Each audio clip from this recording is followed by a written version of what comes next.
Hello everyone. Tech, data and software are at the heart of today's automobile. I am right next to someone rather familiar with this subject. So Luc, why did you come to Renault? Didn't we scare you with our 125 years of legacy? Listen, the car today is like the telephone 20 years ago. A lot is going to happen.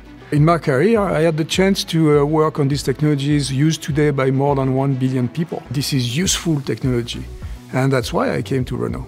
Today it is true that there are more and more technologies embedded in our vehicles, so advanced driving assistance systems, digitalization, big data, apps, cybersecurity, artificial intelligence, digital twin, cloud, you name it. No?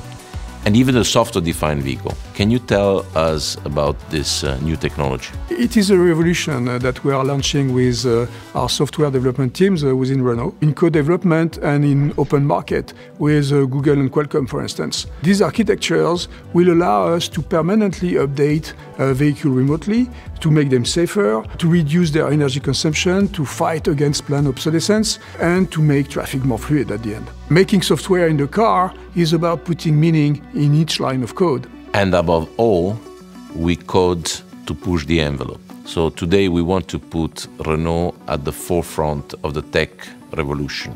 So we expect a lot from our developers, our data analysts, our Scrum Masters. And we are looking for the best. With them, we are launching a software and electric vehicle champion. It's going to be called Ampere, and you are going to hear a lot about it.